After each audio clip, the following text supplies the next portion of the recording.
আজ নিয়ে এসেছি চটজলদি মজাদার একটা নাস্তার রেসিপি, যা ছোট বাচ্চা থেকে শুরু করে প্রাপ্তবয়স্ক সবার কাছেই লাগবে অসাধারণ। এটি বানাতে যেমন কম সময় লাগে, সেই রকম খেতে হয় দুর্দান্ত।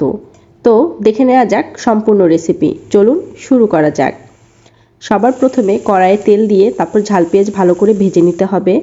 ঝাল পেঁয়াজটা একটু ভাজা হয়ে গেলে এর মধ্যে দিয়ে দিতে হবে মুরগির মাংস। তো এখানে আপনি ইচ্ছা মতো মুরগির মাংস, চিংড়ি এবং অন্যান্য অনেক কিছুই অ্যাড করতে পারেন। এরপর দিয়ে দিলাম কিছুটা গোলমরিচের গুঁড়া। যাই হোক, গোলমরিচের গুঁড়া পুরো পড়ে একদম সর্বনাশ অবস্থা। তো ভালো মতো আবার ভেজে নিতে হবে। তারপর দিয়ে দিলাম সয়া সস। সয়া সস দেওয়ার পরে আমি দিয়ে দিচ্ছি সবজি। এখানে গাজর দিলে আরও বেশি ভালো লাগে, কিন্তু আমার হাজব্যান্ড গাজর পছন্দ করে না বলে আমি ব্যবহার করিনি। মানে গাজর রান্না করাটা সে পছন্দ করে না।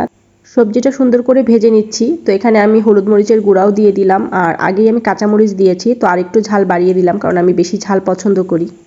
তো বেশ কিছুক্ষণ সময় নিয়ে সবজিটা সিদ্ধ হওয়া পর্যন্ত ভালো করে ভেজে নিতে হবে।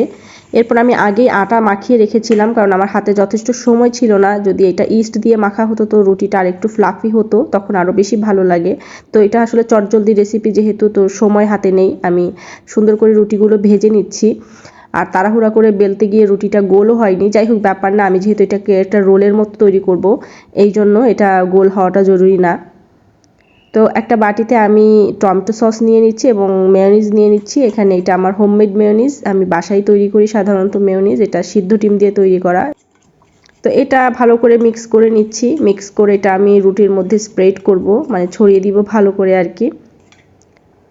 তো রুটির মধ্যে ভালো করে সসটা আগে মাখিয়ে নিতে হবে, পুরোটাই ছড়িয়ে দিতে হবে সুন্দর মতো। তো এই সসটার জন্য কিন্তু এটা খেতে দুর্দান্ত স্বাদের লাগে, এবং বাচ্চাদের যদি আপনি টিফিনে দেন তারা কিন্তু খুবই পছন্দ করে, এবং নাস্তায়ও। তো সেক্ষেত্রে একটু ঝালটা কমিয়ে দিতে হবে। তো যাই হোক, এরপর আমি যে সবজিটা তৈরি করে রেখেছিলাম এটা পুর হিসেবে ব্যবহার করব। সুন্দর মতো ছড়িয়ে দিতে হবে রুটিটার মধ্যে। এখানে আপনি শীতকালের হরেক রকম সবজি দিতে পারেন। তো আমার হাতের কাছে এই সবজিগুলোই ছিল, তাই আমি ইনস্ট্যান্ট বানিয়ে নিলাম।